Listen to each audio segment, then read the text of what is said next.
So with regards to like for example, how is it connected to right now? The place where we are right now is Van Gogh is bipolar. Is basically it's a monument. No, we can say it's a monument to bipolar disorder. What else ba? What else do the public need to know about it? Kumbaga. About mental health. Yes, mental health with regards to... About But of course, you perform as well. So sometimes hindi pa rin maintindihan or Yeah. sometimes there's still that stigma. Yeah, the stigma. So what else do you need to know ba about mental health is a matter of respect and not giving judgment, and of course love, because to understand mental health, even people who have mental health cannot understand our condition. So not everyone understands everything. No one can understand everything. So it's more of compassion, respect, and with my advocacy, I would like to tell na people can be productive by not uh, letting their mental health disability own them. Not kasi there are a lot of people who make it as an excuse. Kunyari, okay, malilate ako kasi I'm having an episode or this and that. Yes, you're having an episode, but it's not just you, that you have to be professional about whatever, and don't make it as an excuse. If you make it as an excuse, it means you're letting your disorder owning you or to own you. So for me, with my art, yes, my mental issues or mental health issues are seen there, pero you can see it na they're not owning me, parang I'm owning them. Correct. So ganun siya. Any you've been performing for quite some time now. Any specific experience or specific positive feedback that you got from your audience that you remember or is memorable to you? The most memorable one was nung Kink event, Kink PH. I was one of the headliners, and the whole duration of the event na hindi pa ako nagpo-perform, I was already in the mood. It was a BDSM event. So I was surprised of the BDSM community.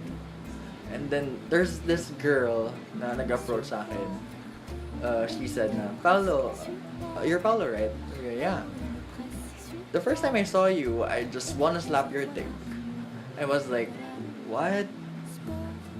And then sabi niya, honey, that's a compliment in the BDSM world. I was like, okay, thank you, I guess. Sobrang awkward nun, but that was the most memorable one. But I've had negative feedbacks din, and I guess they too are memorable kasi with the negative feedback, I learned na there are certain things that people can't digest or can't digest overnight. Not just with food, but of course with the things around them. And my art is really taboo here in the Philippines. I've been called baliw, bok, or so worse, papansin or whatever.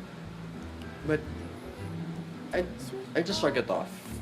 Na parang, if that's what you think, and then that's what you think, I can't change you. I can change your mind. You've seen my art. Have you even seen my art? So, yun, parang negative feedbacks and yung certain comment na yun na compliment daw ako. Weird. Anyways, in the ASEAN context naman, what makes it or how does your being a Filipino translates into your art naman? My art is actually the culture of my art or my philosophy is a mix of different cultures, not just the Philippine culture but of the Japanese, mostly of the Japanese and the Greek culture. Siguro yung Philippine descent ko is more of me or my religion because I'm pagan, and yung paganism ko can be or actually can be is shown with my art. I always tell na the moon or yung buwan is my goddess, the stars, and etc. Especially when I tell a story when I'm performing. And yun yung Filipino, I think my Filipino descent, because with the mindset of Filipinos, marami sa atin, we like to compromise.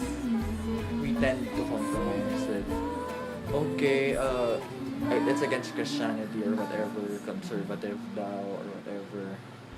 So, going to the roots of being a Filipino, we're not actually conservative, we're pagans, and it's our purest for me, it's our purest culture, which is actually lost right now. Yung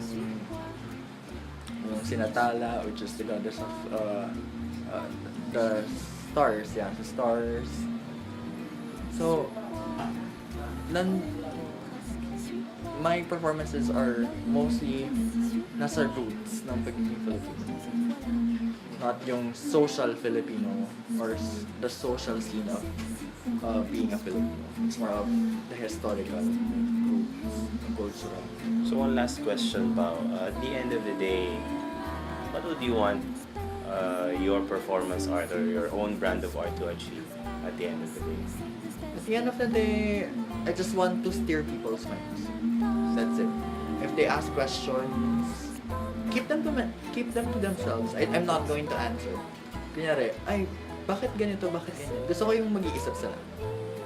Kasi pag nakakita lang, marami sa atin na, pag nakakita lang ng art, ay, cute, ay, ang ganda. Gusto ko yan kasi cute, gusto ko yan kasi maganda. But if it's ugly, we diss it. And if art kasi it's more of expressing yourself. And one person's expression can actually trigger questions to other people. And for me, kapag trigger ako ng kahit isang question lang, doesn't have to be anything drastic, not any drastic questions. Pwedeng sabihin niya, pwedeng question niya is, bakit ganun? That for me is a successful art already. Regardless of whatever. So I just wanna steer people's minds. Kasi I can't let them naman see what I see. Kasi that's different. But if they see what I see, that's really good. But if they can't, like, I have no power to push them. So yun. Awesome. Thank you. Thank you. C'est si beau quand on se parle.